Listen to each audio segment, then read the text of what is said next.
Good evening, everyone, and welcome back to my match here on WWE 2K25. This one is a clash of legends as El Santo goes one-on-one against Antonio Inoki.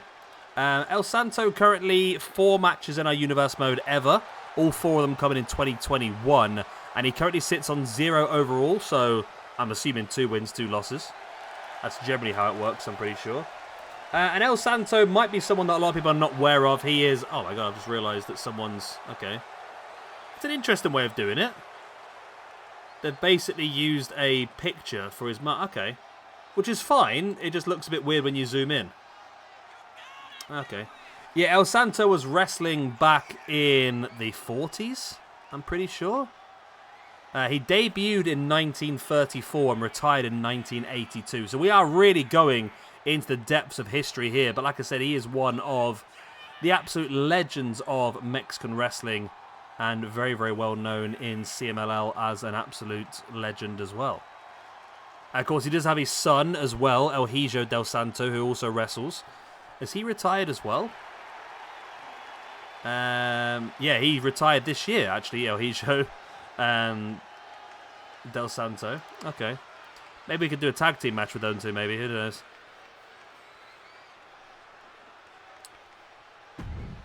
Right, and of course he is going up against Antonio Inoki, a legend of Japanese wrestling.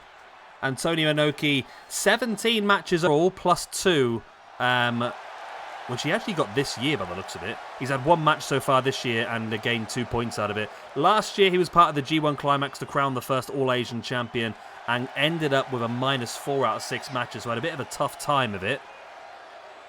But this is his opportunity. It's matches like this, which is not going to be easy to win at all when you take on an absolute legend. I mean, this match could really go either way. And it probably will as well, to be honest with you. But they need the wins. I mean, think about Antonio Inoki is a former SWE All-Asian champion. He was the 3rd champion ever. And he'll be looking to try and force his way back into that championship picture. But he needs to get wins in matches like this to build up his momentum. And also the Latin American Championship that we are going to start at some point in the future. The problem is now I've ended up with far too many matches because I've been ill for a couple of weeks. And my schedule to catch up has been absolutely stupid. So once I get on top of the schedule, I've said this so many times now.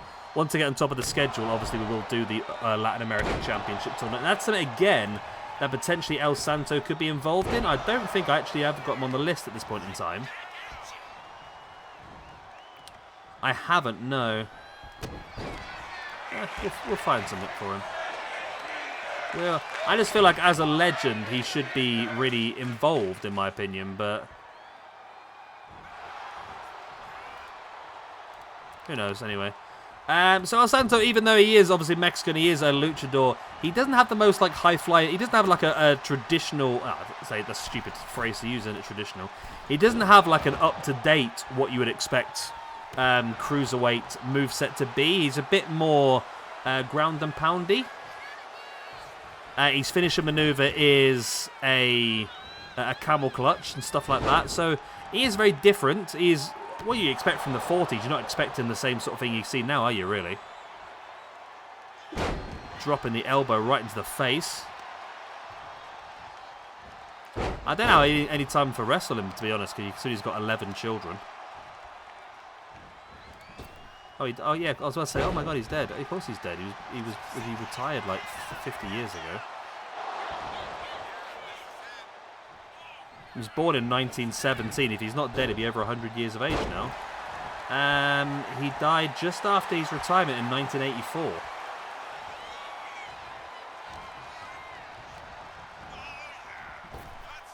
Okay. That's weird, isn't it? So I've just read this and I've just... so he died in 1984. He was a guest on a Mexican television program. Without warning, he removed his mask. Just enough to expose his face, in effect bidding his fans goodbye. It's the only documented time El Santo has removed his mask in public. El Santo then died from a heart attack during a stage show he was putting on a week after the TV show happened. Wow. He was buried in his mask as well. Around about 10,000 people attended his funeral, including Blue Demon Jr. and Mil Mascaras. It was the largest funeral in the history of Mexico. He was entombed in a crypt in the Mausoleum del Angel Cemetery in Mexico City. It's just mad, and you just see these sort of things where it's almost like they say goodbye. It's almost like they know it's going to happen. But for him to finally remove his mask and show everyone his face and then just pass away a week later is crazy, really. El Santo then now in control of the match over Inoki. Big chops across the chest. I mean, El Santo retired in 1982. When did Inoki... When was he around? I feel like he was around at that point in time. He debuted in... He debuted in 1960. So, I mean, I don't think these two ever did battle each other, of course, because they were on other sides of the world. But there was some overlapping careers.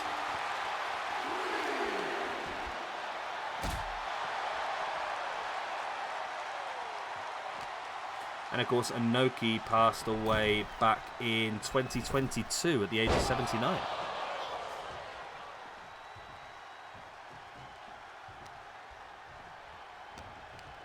Inoki now sending El Santo off the ropes. Went to take it. I'm going to Google it anyway, just in case it did happen. I very much doubt it ever happened. Inoki versus El Santo. No, it never happened. Okay. Oh, no. No, okay. I was going to say, oh my god, there's a video here of it, and I just realised it's a bloody YouTube video and it's someone playing the game. Dude, old school wrestling. I like that, to be honest. 4 years ago, we're being completely beaten here by somebody else doing Antonio Inoki versus El Santo. Bugger it. We're taking credit now. Crossface submission locked in here by El Santo, who's dominating the match, really. And I firmly expect El Santo to go on and win it from this situation. As he locks in now the Boston Crab.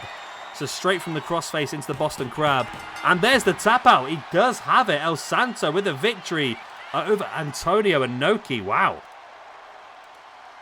So Inoki with that loss then moves down to a +1 after 18 matches. Whereas El Santo with that victory is going to move himself up to a +1 after 5 matches. Which is going to put him in the top half of the ranking system. Moving him up now then to 334th position with that win. And I've quite enjoyed using him, to be honest. I say he's a very old school wrestler. I mean, probably one of the earliest. I mean, some of the earliest we've used. We've used him. He was, well, he debuted in the 40s. I think, I know, 35, did I say? 34, 35, they reckoned. We've used Ricky Dozan as well. I think he was very old. Ricky Dozan, maybe a little bit earlier. Ricky Dozan debuted in 1951.